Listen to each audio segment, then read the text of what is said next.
me. And I know people have talked to you about whether or not you want to run. Would you ever? Probably not.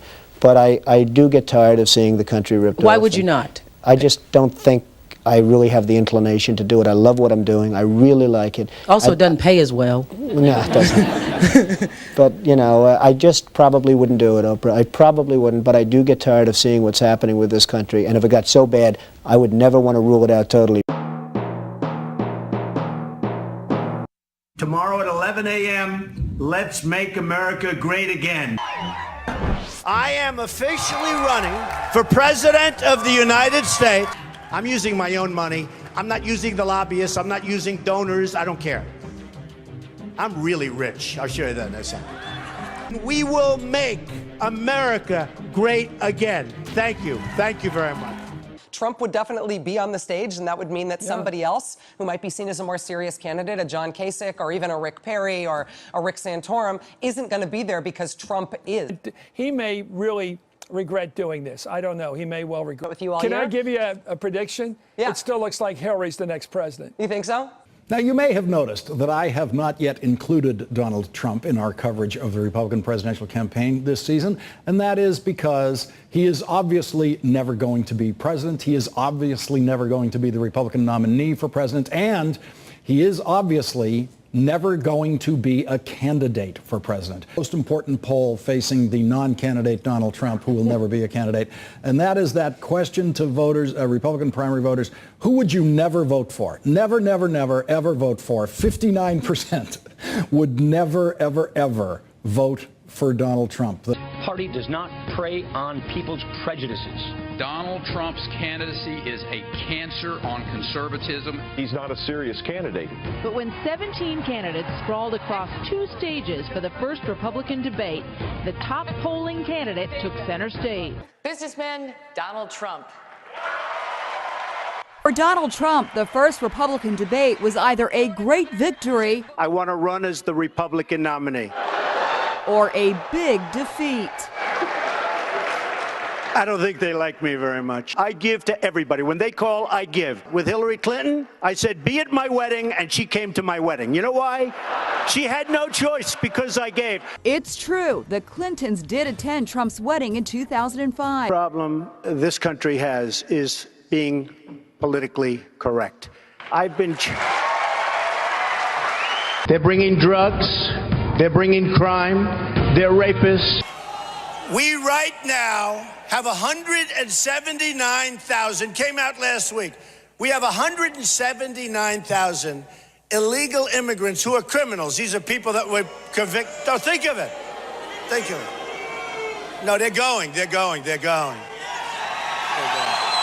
Start a trade war with Mexico. Well, you know, I don't mind trade wars when we're losing $58 billion a year. You want to know the truth. How are you going to make them pay for the wall? I will, and the wall just got 10 feet taller, believe me. The election is split. A Time magazine online poll declared Trump the runaway winner with 47%. Dr. Ben Carson and Marco Rubio came in tied for second at 11%. I think we need the wall. How important is the wall to the Border Patrol people? They said, Mr. Trump, it's absolutely vital. Mexico will pay for the wall, believe me. Believe me.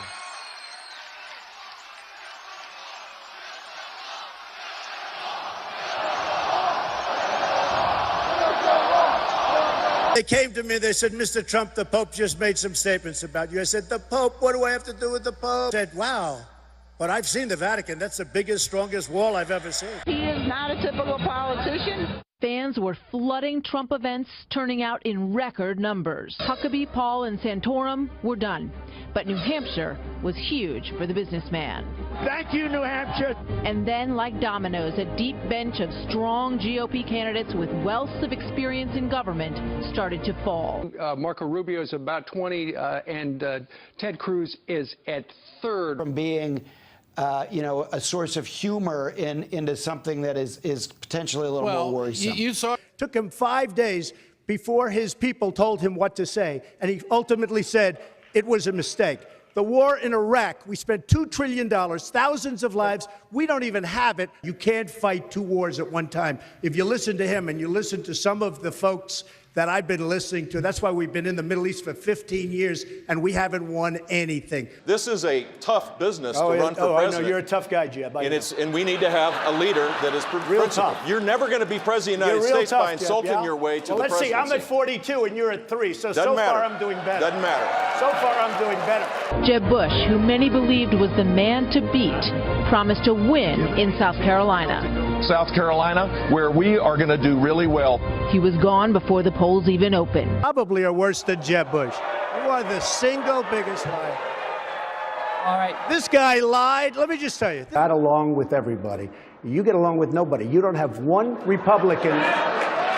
You don't have one Republican senator, and you work with them every day of your life, although you skipped a lot of time. These are minor details. It's easy to say, make things better, make things great. You can even print it and put it on a baseball cap. But the question is, do you understand the principles that made America great in the first place? I've heard Ted say that over and over again on television, that he's the only one that could beat me. Just for the record, I've won 10. He's won 3 or 4. They asked Ted, Lion Ted. I call him Lion Ted. He holds the Bible high, and then he goes down, he puts the Bible down, and then he lies. Lion Ted. Because you just saw the numbers yourself. NBC Wall Street Journal just came out with a poll. Headline, Trump way up, Cruz going down. I mean, so don't, so you can't, they don't like the Wall Street Journal, they don't like NBC, but I like the poll. And frankly. So you're not beating Hillary. Well, then if I can't beat her, you're really going to get killed, aren't you? Former Republican nominee Mitt Romney broke his silence with a full-on Trump assault. Donald Trump is a phony, a fraud. You can see how loyal he is. He was begging for my endorsement. I could have said, Mitt, drop to your knees. He would have dropped to his knees. He was begging. Back down to 50. Of all the people on the stage, he performs the worst against Hillary Clinton. Wrong. I beat Hillary Clinton. I beat Hillary Clinton in many polls. The choice isn't just between big government or big business. It's Rubio.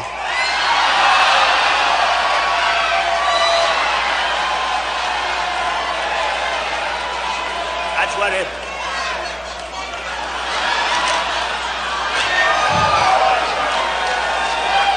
I think Rubio is a low energy, but here's the problem with Rubio.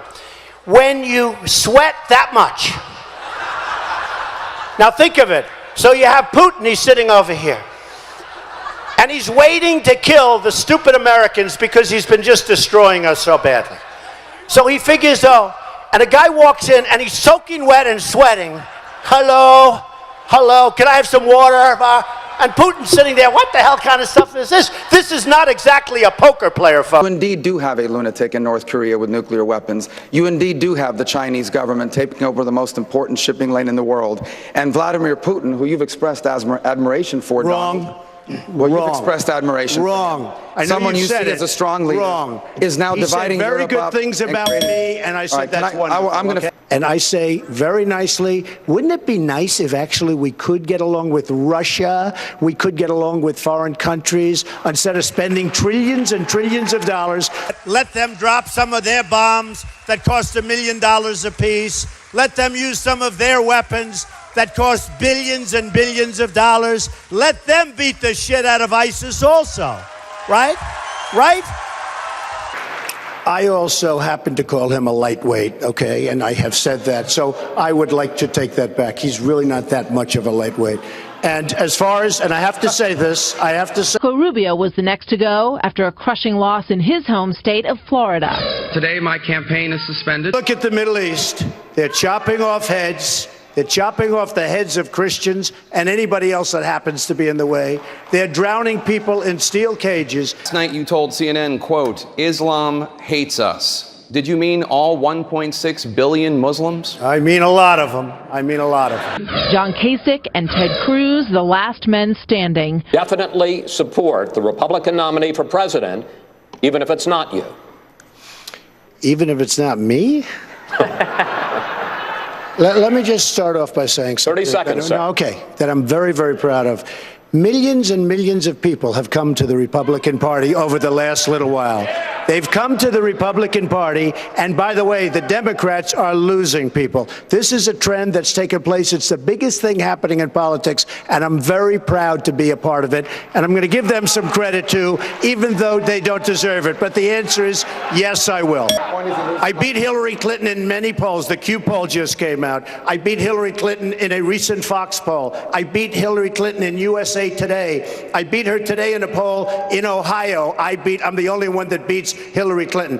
I beat her, and I have not started on Hillary yet. Believe me, I will start soon. I haven't even started. We are suspending our campaign. The next day, Kasich called it quits as well. And then Donald Trump, who had defied all odds and expectations, hit the magic number. I humbly and gratefully accept your nomination for the presidency of the United States.